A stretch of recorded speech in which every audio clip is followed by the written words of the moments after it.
special episode of the Scotty Kilmer channel in honor of the late, great Caroll Shelby. If you think Caroll Shelby just made great cars in the 60s,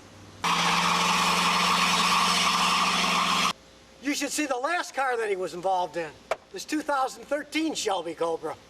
As Caroll recently passed away, this 2013 production Cobra is the last production car that Caroll had personal involvement in. And all I've got to say is, what a way to go.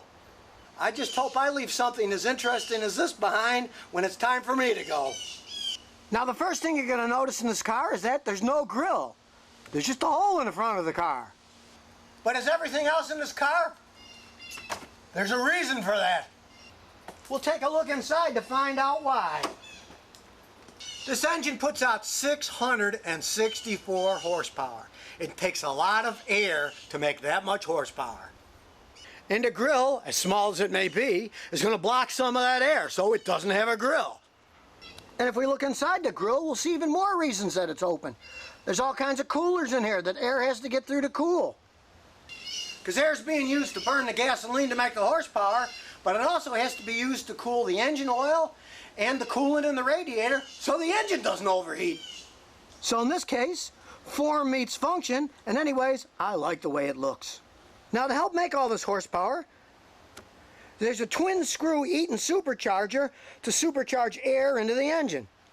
And you'll notice there's a really small pulley on the top, but under the engine there's a real big pulley driving it. Which of course makes the supercharger spin even faster with a smaller pulley, so it puts out even more horsepower. And in the case of the Shelby, it puts out 15 pounds of boost. That's a lot. And what it's boosting is also impressive as can be. It's a 5.8 liter engine made just for the Shelby. Now if you're an old timer like me, that doesn't mean anything. We like cubic inches, so it's like a 351 Windsor that they used to make in the 60s. But although this engine has the same cubic inch displacement, it's a radically different engine. It's got aluminum heads, and it also has an aluminum block that's rather interesting.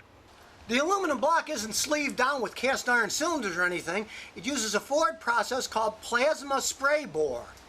It's a special process where iron is coated on the inside of the block so the cylinders can go up and down and not wear out on the soft aluminum.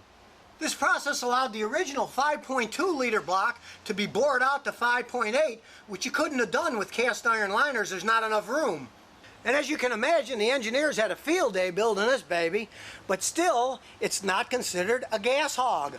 Because if you drive at 60 miles an hour in 6th gear, it will run 24 miles a gallon on the highway.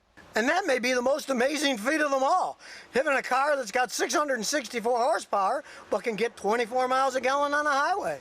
But of course, if you drive it at its full speed, which is over 200 miles an hour, you will run out of gas in about 13 minutes due to the extremely high frictions at 200 miles an hour and all the force that it requires to propel a vehicle that fast.